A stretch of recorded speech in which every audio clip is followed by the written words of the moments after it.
Amen. Sous vos acclamations, recevons notre Père.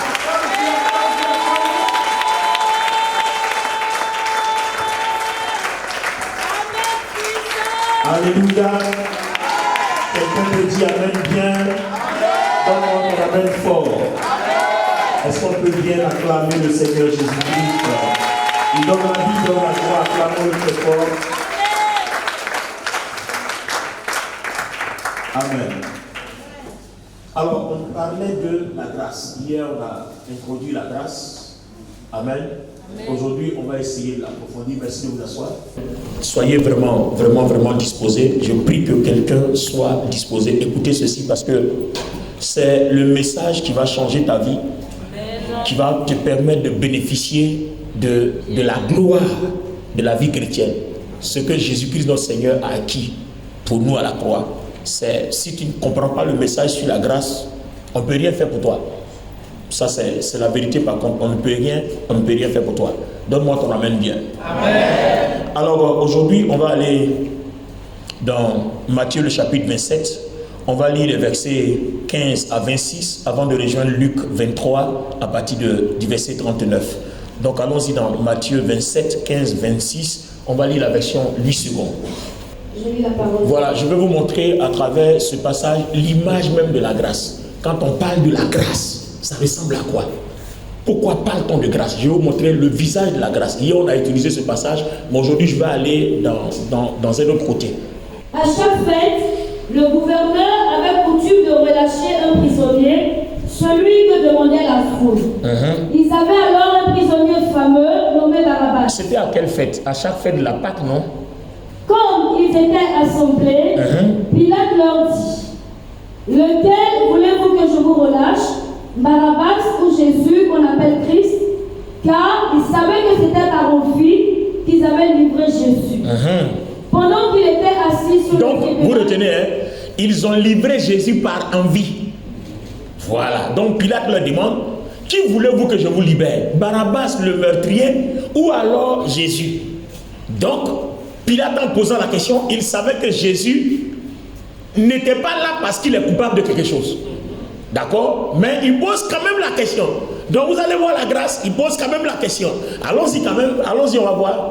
Pendant qu'il était assis sur le tribunal, sa femme lui fit dire qu'il n'y ait rien entre toi et ce juif. Donc, attends, continue. Car aujourd'hui, j'ai beaucoup souffert en songe à cause de lui. Attends, écoutez bien. Hein. Pilate sait que Jésus est innocent. Pilate sait que Barabbas est coupable. Celui qu'on doit condamner et crucifier s'appelle Barabbas. Mais Pilate sait que le peuple veut Jésus à la place de Barabbas. Donc sa femme vient et Dieu a pris le soin de révéler la nuit à sa femme en songe que Jésus est innocent.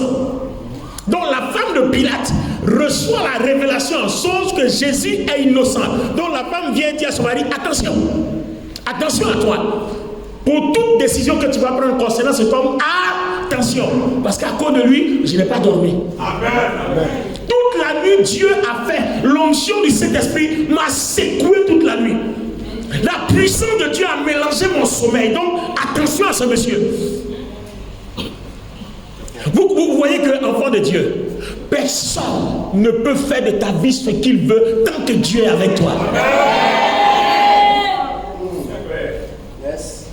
Je dis à quelqu'un, je dis personne, on ne peut pas faire de ta vie ce qu'on veut tant que Dieu est avec toi. La femme de Pilate dit: aujourd'hui, la nuit, là, je n'ai pas dormi à cause de ce monsieur. Dieu est avec lui. Continue. Le gouverneur dit: mais quel mal a-t-il fait? Et il criait encore plus fort qu'il soit crucifié. Donc pendant que le gouverneur dit: il a fait quoi de mal? Tout le monde crie: crucifie-le. Pilate, voyant qu'il ne gagnait rien, mais que le tumulte augmentait, prit de l'eau, se lava les mains en présence de la foule et dit: les amis, je lave mes mains. Cet homme-là, moi et mon épouse, Dieu nous a informé qu'il n'a rien fait. Donc on lave nos mains. Tout ce que vous allez lui faire là, ça va retomber sur vos têtes. Nous, on lave nos mains. Regardez le palais. Le païen a lavé sa main.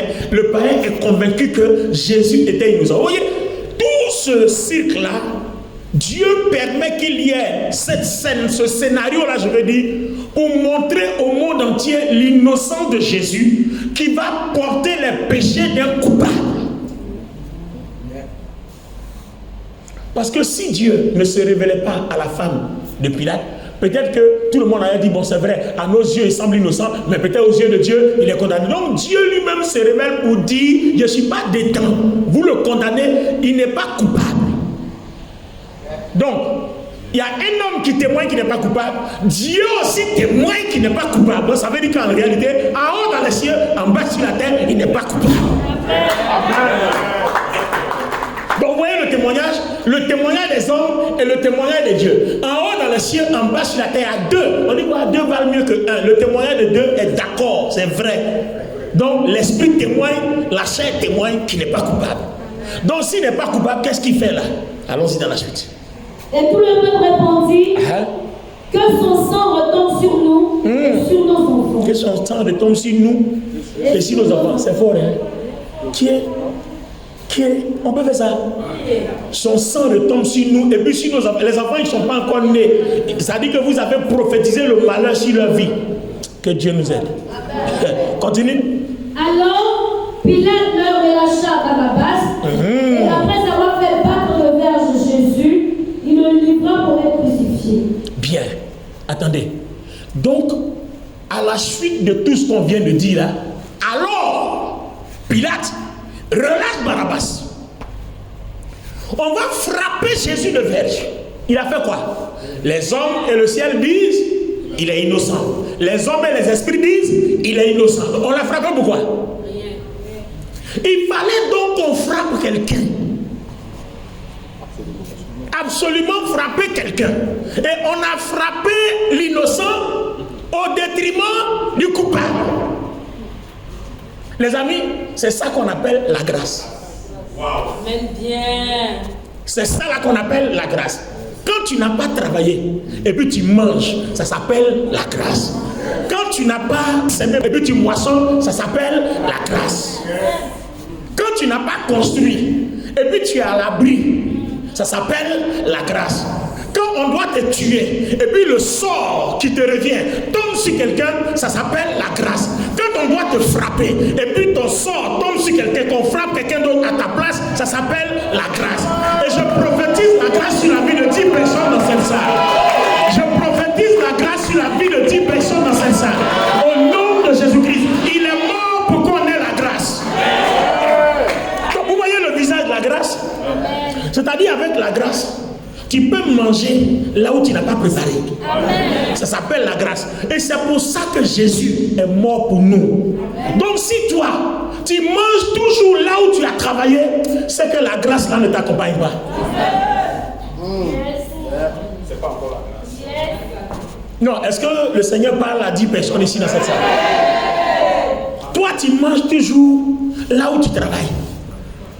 Oh, la grâce dit, tu dois devoir manger là où tu ne travailles pas. Quelqu'un doit prendre ta misère et puis toi tu dois partager la richesse de quelqu'un. Ça s'appelle la grâce. Non, est-ce que Dieu parle à quelqu'un ce soir? Donc vous voyez que si nous n'avons pas compris la vie chrétienne de cette façon, on fournit les efforts, Non, les efforts sont déjà fournis. Attends, dites-moi, Barabbas l'avait quoi? Non, il a payé quoi pour sortir? Qui a payé à sa place? Ça s'appelle quoi? On ne réfléchit pas, ça s'appelle la grâce. Tu n'as pas dit, oh Seigneur, qu'est-ce que j'ai fait pour que tu me bénisses? Non, ça s'appelle la grâce. Ça, on ne réfléchit pas. Quand ça vient là, ça s'appelle la grâce. C'est pour ça que toutes les nouvelles lunes, chaque premier dimanche du mois, il faut qu'on vienne rendre grâce. Pour que cette grâce-là continue d'abonder dans notre vie. Là, on est en fin d'année. On s'en va en fin d'année. Tu dois venir rendre grâce pour toutes les grâces dont tu as bénéficié depuis le 1er janvier 2023 jusqu'au 31 décembre 2023. Ça s'appelle la grâce. Beaucoup sont morts, beaucoup sont paralysés, beaucoup sont malades, beaucoup ont eu des problèmes. Toi, tu es encore vivant. Ça s'appelle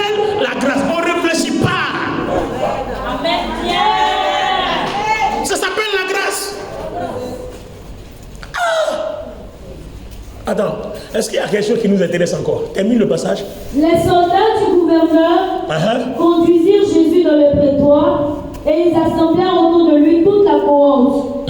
Ils lui ôtèrent ses vêtements et le couvrirent d'un manteau écarlate. Ils tressèrent une couronne d'épines qu'ils posèrent sur sa tête et ils lui mirent un roseau dans la main droite, puis, s'agenouillant devant lui, ils le raillaient en disant « Salut, roi des Juifs !» Et ils crachaient contre lui, prenaient le roseau et frappaient sur sa tête. Donc, les amis, tout le traitement, mauvais traitement que le monsieur est en train de subir là, c'est Barabbas qui devait faire ça. C'est lui qui devait subir ça. Alors, imaginez-vous un seul instant. Un condamné à mort. Barabbas était un condamné à mort. En fait, c'est ce que vous devez comprendre. C'était une condamnation à mort. Quelqu'un qui est condamné à mort. Et puis quelqu'un d'autre vient, on dit, bon, toi, il faut sortir. Toi-même, tu dis, aïe. Ou bien, attends, votre réaction va être quoi? C'est-à-dire, tout ce que vous n'avez pas sauté de joie, c'est-à-dire, vous êtes étonné, même et surpris. Vous comprenez? Vous êtes aïe. Attends, on t'a jugé. Tu es condamné à mort. Donc, tu es enfermé en attendant ta sentence. Et puis, comme par enchantement, un autre prisonnier arrive vers toi. Vous devenez deux dans la cellule. Et le jour de ta sentence, on dit, bon, toi, sors. Bon, l'autre paye à ta place. Et puis toi, tu l'as dit, aïe, attends, tu as dit, tu tournes, tu dis, attends. Tu dis, attends, les amis, on est où là? Attends, voilà, c'est ça. C'est l'expression de chercher le but. On est où là? Vous voyez, non, on est où là? Donc tu cherches, tu dis, aïe. Donc, bon, de partir. On dit, oui, il faut partir. Donc, de partir. Il faut partir. Je ne sais pas si vous comprenez un peu. Donc, de partir. On dit, oui, va. Toi-même, quand on dit va là, en sortant même, tu regardes derrière. Tu dis, est-ce que c'est vrai même? Est-ce qu'on ne va pas me rattraper quelques minutes après? On dit, oh, viens ici. Donc, tu es là, tu t'en vas. Donc, de partir, va. De partir, va. De partir, va. Donc, tu regardes derrière. Parce qu'à chaque minute, on peut venir. Hé, toi là, passe ici. Parce que tu sais que tu es coupable. Donc, du coup, on ne peut pas te laisser partir comme ça. Les amis, voici l'image de la grâce que Jésus-Christ a acquise pour nous. Que nous sommes appelés à vivre dans notre vie chrétienne. C'est ça que Jésus a payé pour nous. Et c'est ce que nous vivons dans notre vie chrétienne. Si toi tu vis autre chose, en tout cas tu ne vis pas ce que Jésus a payé. Qu'est-ce que tu vis? Tu vis quoi? En tout cas, tu es appelé à vivre la grâce. Et la grâce, là, on ne réfléchit pas. Quand ça tombe, tu prends. Et la Bible dit, il faut dire merci Seigneur. C'est ce qu'on appelle action de grâce. Quand ça tombe là, tu prends, tu dis merci Seigneur. Et la première grâce, c'est quand tu te réveilles le matin et puis tu respires encore. Voilà, ton premier mot, c'est merci. Asseyez-vous, asseyez-vous. Alléluia. Alléluia. Alors, regardez ce qui est écrit ici dans Actes des Apôtres, le chapitre 3, le verset 14. Vous avez renié le saint et le juste. Et vous avez demandé qu'on vous accordât la grâce d'un meurtrier. Actes des Apôtres, le chapitre 3, le verset 14. Vous demandez qu'on vous accorde la grâce d'un meurtrier. Et vous demandez qu'on vous condamne l'innocent. Donc, Acte 3, 14. Alléluia. Alors, si on explique un peu comme je l'ai dit hier, vous voyez, quand on lit Éphésiens, le chapitre 2, le verset 8, on va résumer un peu ce que nous sommes appelés à comprendre de tout le ministère de Christ. Éphésiens 2, 8 résume ici en un seul verset le ministère de Christ, c'est-à-dire la vie chrétienne. Et le dimanche, je vais partager avec vous le deuxième verset qui résume la vie chrétienne. Allons-y. Car c'est par la grâce que vous êtes sauvés. Car c'est par la grâce que toi et moi, qui croyons en Jésus, nous sommes sauvés. Par le moyen de la foi. Par le moyen de la foi. Et cela ne vient pas de vous, c'est le don de Dieu. Bien. Cela ne vient pas de nous, c'est le don de Dieu. Donc là où le Seigneur Jésus était avec Barabbas, c'était le plan de Dieu. C'était un plan pour que des gens comme Barabbas aient un don d'être libérés gratuitement pour ne pas payer de leur faute parce que quelqu'un vient payer à leur place. Amen. La Bible dit quoi? L'âme qui a péché, c'est elle qui mourra. Tout le monde connaît le verset, n'est-ce pas? Je n'ai pas besoin de le lire, non? Amen. Très bien. Maintenant, Dieu dit, ce que je veux, ce n'est pas que le pécheur meure, mais que le pécheur vienne à la repentance. On réalise là qu'il y a un plan où le pécheur doit mourir sans mourir. Alors, comment mourir sans mourir? Puisque j'ai péché, je dois mourir. Mais Dieu ne veut pas que je meure parce qu'il m'aime. Donc, je dois mourir sans mourir. Alors, Dieu met un autre processus sur pied qu'on appelle la loi du rachat par le proche parent. Et cette loi dit, si j'ai péché que je n'ai pas envie de mourir, que mon proche parent se sent capable de mourir pour moi, alors il peut prendre ma place, moi il peut sortir. Donc, dans le droit de rachat par le proche parent, il y a deux lignées. Il y a les fils d'Abraham par le sang. D'accord? Or, nous savons tous qu'il y a deux sortes de naissance. Il y a la filiation par le sang, et puis il y a la filiation spirituelle. Donc, il y a la naissance charnelle, et puis il y a la naissance spirituelle. Donc, tous ceux qui sont fils d'Abraham le sont par le sang. Et comme Abraham, en même temps par la promesse, est le père de la foi, tous ceux qui ont la foi, d'accord? Tous ceux qui ont la foi deviennent fils d'Abraham par affiliation spirituelle. Et le Seigneur Jésus va le confirmer dans Jean chapitre 3 avec Nicodème pour dire si un homme ne naît d'eau et d'esprit, ne naît de nouveau, il ne peut voir le ciel. Donc en naissant de nouveau, notre foi fait de nous, nous avons la même grâce, le même héritage, je veux dire, qu'avec les fils d'Abraham. Donc soit tu nais d'Abraham, soit tu nais spirituellement. Maintenant, le proche parent qui doit mourir pour nous, le problème, c'est que Jésus, il est juif. Nous, on n'est pas juif. Donc, quand on prend la lignée d'Abraham, si on veut voir, c'est les juifs seuls qui sont sauvés. C'est pour ça que la Bible dit le salut vient des juifs. Mais maintenant, l'apôtre Paul va nous parler très bien. Il dit il n'y a ni grec ni juif, tout le monde est sauvé par la foi. Vous comprenez? Parlant de la filiation spirituelle. Ça veut dire quoi? Ça veut dire que quiconque croit devient automatiquement enfant d'Abraham au même titre que tout le monde. Parce que Jésus, il vient comme lignée d'Abraham d'abord, et puis ensuite il vient comme lignée divine.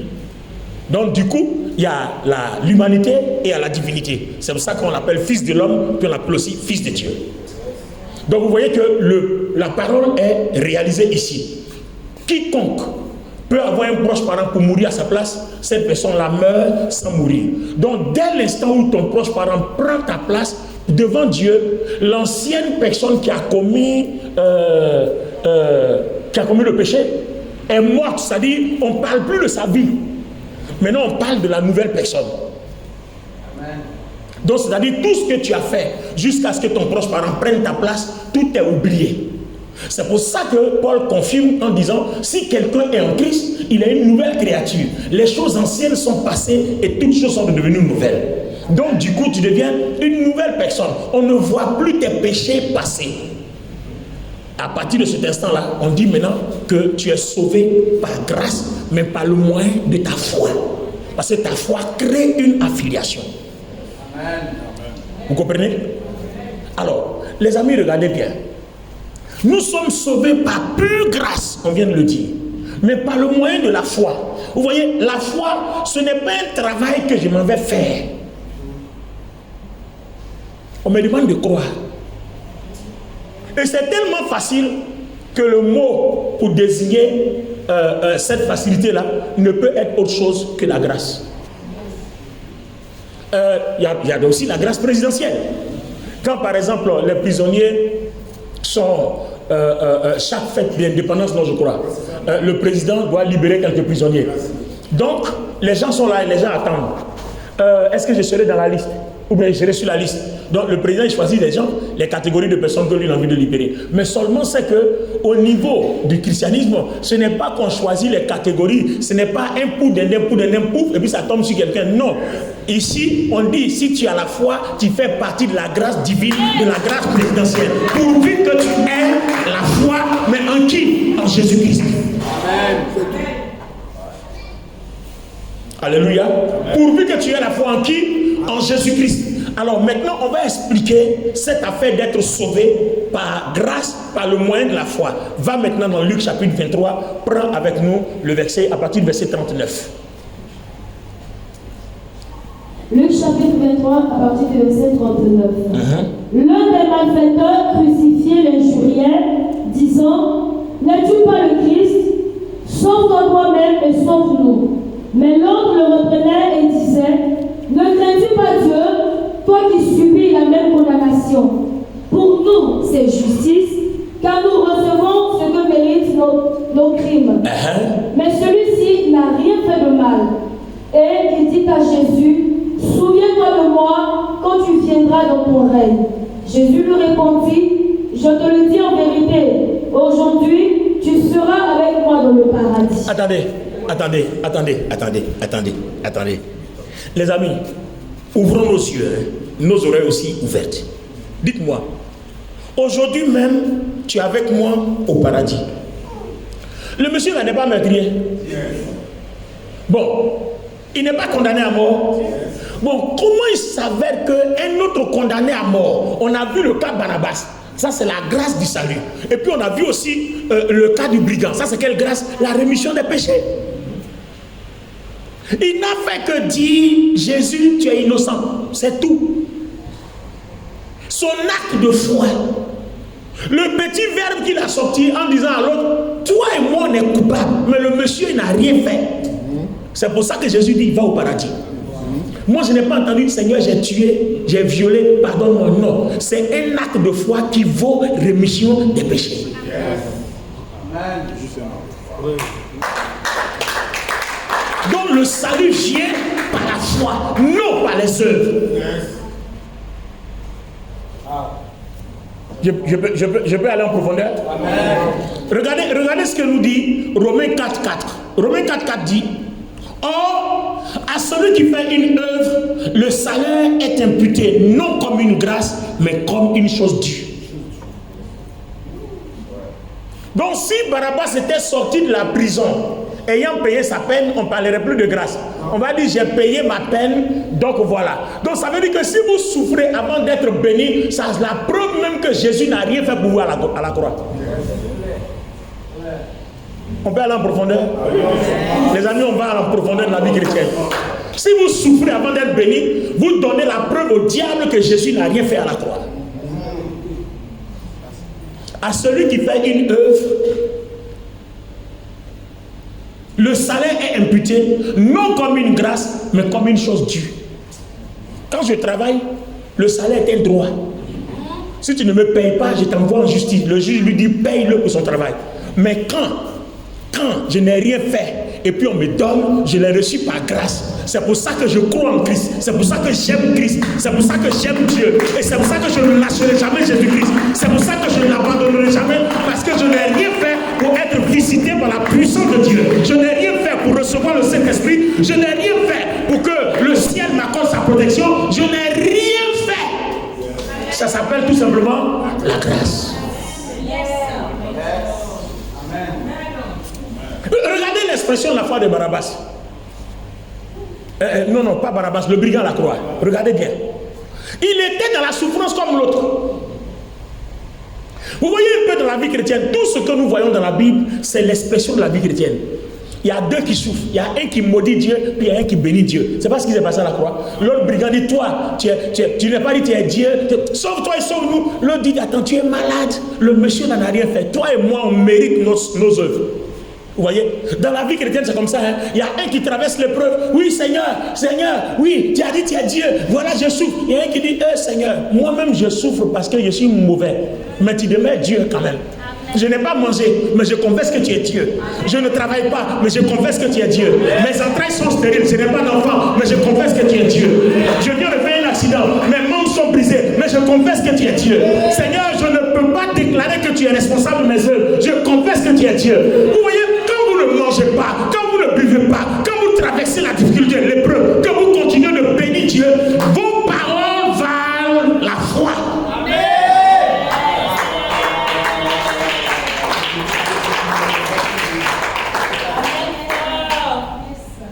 Alléluia. Nous les chrétiens, qu'est-ce qu'on fait? Regardez la chanson. C'est pour ça que souvent, il y a des chansons que je n'aime pas trop. Pas parce que c'est pas bon. Quand je vois la bonté de mon Dieu briller sur le toit de ma maison, mon âme bénit le Seigneur. Et si le jour la bonté brille pas, ton âme va bénir Dieu. Et le jour sa bonté ne va pas briller, tu vas faire quoi? Mon âme bénit le Seigneur. Mon âme bénit le Seigneur. Donne-lui un coup. Bah, Seigneur, où es-tu? Seigneur, où es-tu? Tu as dit que tu allais me protéger. Maintenant, je te devoir. Vous voyez, c'est ça le problème. Le brigand à la croix n'a pas manifesté le côté. Vous voyez, la vie chrétienne, ce n'est pas du suivisme. Suis ta foi. Un autre peut choisir de maudire Dieu. Mais toi, tu as compris quoi de la grâce? Tu as compris quoi du message de la grâce? Tu as compris quoi de l'amour de Dieu? Qu'est-ce que tu as compris? Les gens viennent à l'église, comme l'autre ne vient plus à l'église, toi aussi tu ne viens plus à l'église. Comme l'autre est fâché, toi aussi tu es fâché. Attends, ce n'est pas un club. Hein? Dieu pèse la foi de chacun. Dieu pèse la foi de chacun. Dieu pèse la foi de chacun. Tu suis la grosse tête de quelqu'un, tu vas te perdre. Vous n'avez pas vu l'autre brigand? Quand tu n'as pas dit que tu as vu de Dieu, l'autre a dit, Seigneur, pardon, souviens-toi de moi quand tu reviens. On l'a laissé là, et puis lui et Jésus sont allés au paradis. Lui, il est resté dans sa souffrance. C'est comme ça que dans l'église, beaucoup resteront dans leur souffrance, et puis ils verront d'autres prospérer. Pourquoi? Parce que vous ne savez pas écouter votre cœur, la voix de Dieu en vous. Vous voulez suivre les gens? On ne suit pas les gens. Même la Bible dit, dans une maison, il y a le père, il y a la mère, il y a le fils. Un sera enlevé, l'autre restera. C'est une affaire de foi. Donc vous voyez que dans le salut là, il n'y a pas mariage là-bas. C'est la foi. Le mariage ne conduit pas au salut. C'est une vie terrestre pour atteindre des objectifs. Alléluia. Donc si quelqu'un ne comprend pas la parole, laisse-moi, on va t'enseigner. Le mariage ne conduit pas au salut. Donc si toi tu as ton mariage, tiens-toi bien. Tu te tiens mal, on va te boire et puis c'est cadeau. Ça ne conduit pas, un divorce ne conduit jamais en enfer. Dieu ne va jamais envoyer quelqu'un en enfer parce qu'il a divorcé. Ça n'existe pas quelque part. Amen. La Bible dit, papa sera avec maman, un sera enlevé, un restera. Maman sera avec les enfants, un sera enlevé, un restera. Papa sera avec les enfants, un sera enlevé, un restera. Deux frères seront dans les champs, un sera enlevé, un restera. Deux sœurs seront dans les champs, un sera enlevé, un restera. On n'a jamais parlé de principe conjugal, on parle de la foi. C'est ta foi qui te sauve. En dehors de ça, tout ce qu'on est en train de faire là, c'est de la figuration pour nous permettre de nous enraciner. Point. Point. Donc, pardon, je te donne un conseil. Tu es marié, tu as ton mari, tu as ta femme, tenez-vous bien. Tu veux jouer les grosses têtes, on va te jeter, puis c'est cadeau, ça ne va pas quelque part. Jésus ne va pas condamner quelqu'un pour un divorce. Ça ne va pas quelque part. Donc, si tu es dans un foyer, sois respectueuse, sois respectueux. Tiens-toi bien. Point. Voilà. Regardez bien, regardez bien. Regardez bien la parole de Dieu. Regardez bien ici. Deux personnes sont côte à côte. Chacun est sauvé en fonction de son langage. Chacun est sauvé en fonction de son langage. Alors, toi, tu veux faire quoi? Tu veux être sauvé par quoi? Non, tu veux être sauvé par quoi? Tu veux être sauvé parce que tu es marié. Ce n'est pas un principe. Non, ce n'est même pas un principe. On dit soyez féconds, multipliez, remplissez la terre. Voilà, donc on vous met 2-2 pour remplir la terre, puis on vous met 2-2 pour éviter que vous menez une vie de débauche. Voilà. Maintenant, si ça ne marche pas, écoute, chacun prend son chemin, ce n'est pas la guerre. Vous êtes sauvés par la grâce, par le moyen de la foi. C'est-à-dire, tant que la foi n'est pas dans ton cœur, tu ne vas pas au ciel. Peu importe la bonne vie que tu vas mener, tu n'as pas foi en Jésus-Christ, tu ne vas pas au ciel. Oui. Attends, je vais vous faire une démonstration puis je vais arrêter là pour ce soir. On va continuer demain. J'ai fait une démonstration. Le Saint-Esprit vient. J'ai besoin de 4 personnes. Toi, tu es Dieu le Père. Et Dieu le Père aussi, tu es sapé ce soir-là. D'accord, mais c'est pas grave. C'est pas grave. C'est la grâce, non? Donc, toi, tu es Dieu le Fils. D'accord? Toi, tu es Dieu le Saint-Esprit. Et puis, toi, tu es un chrétien qui a besoin de la grâce. Voilà un chrétien qui a besoin de la grâce. D'accord? Donc, le chrétien qui a besoin de la grâce, mets-toi à l'autre côté là-bas. Les amis, suivez bien la démonstration biblique. Vous allez voir comment Dieu gère avec nous, comment il deal avec nous. Quand vous avez le message de la grâce, là, votre vie n'est plus stressée. Vous vivez tranquille, vous dormez tranquille. dormez tranquille. Celui-ci dit A, celui-ci dit O, on s'en fout. Si Dieu est avec toi, qui peut contre toi? Il faut vivre la grâce.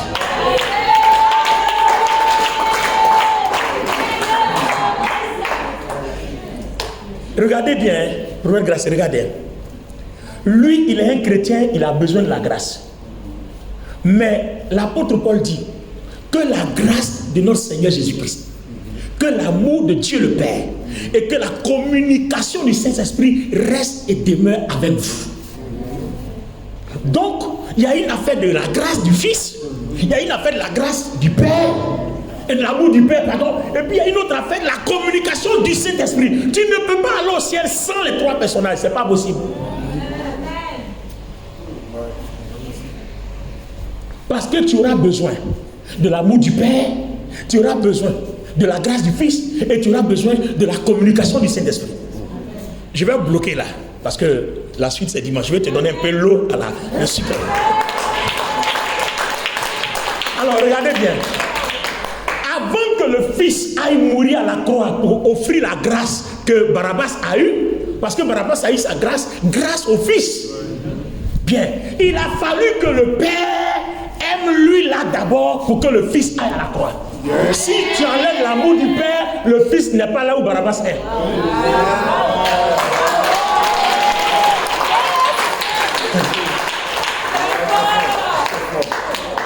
Donc, la grâce du Fils n'existe pas sans l'amour du Père. Alors maintenant, on continue de décrypter Éphésiens 2:8. Maintenant, une fois que le Père a aimé et que le Fils a donné la grâce est dans l'air, c'est suspendu, ça n'appartient à personne. On dit maintenant, il faut la communication. Le Saint-Esprit doit prendre ce qui est du Père et du Fils pour communiquer aux chrétiens. Alors, j'explique en terre à terre. C'est le Saint-Esprit qui donne la foi. La foi, c'est un don qui appartient à l'Esprit. Donc, le Père nous a aimés, le Fils a donné la grâce. Si le Saint-Esprit n'est pas là, toi, tu gagnes ta foi où? Pour que par le moyen de cette foi-là, tu sois sauvé.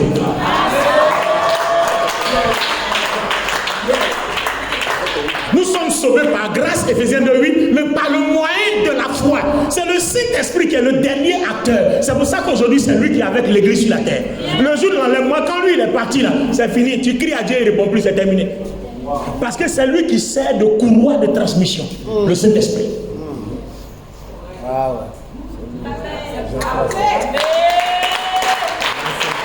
C'est le Saint-Esprit qui communique les dons. C'est le Saint-Esprit qui communique son fruit et qui nous permet d'aimer notre prochain, d'aimer Dieu. Or, le commandement dit quoi? Tu aimeras Dieu de tout ton cœur, de toute ton âme, de toute ta pensée, et tu aimeras ton prochain comme toi-même. Si le Saint-Esprit n'est pas là, tu ne peux pas. C'est lui qui donne ça. Parce que ça fait partie de sa personne, de son caractère, de sa nature. Donc, lui, il doit communiquer sa nature pour que tu sois capable d'aimer Dieu, d'aimer le Fils et de bénéficier de la grâce et d'aimer ton prochain. Amen.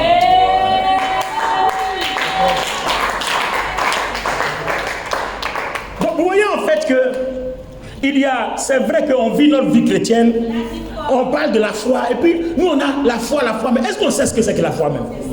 C'est un processus, ça engage plusieurs personnes. Donc toi tu demandes la grâce, tu es obligé de passer par l'amour.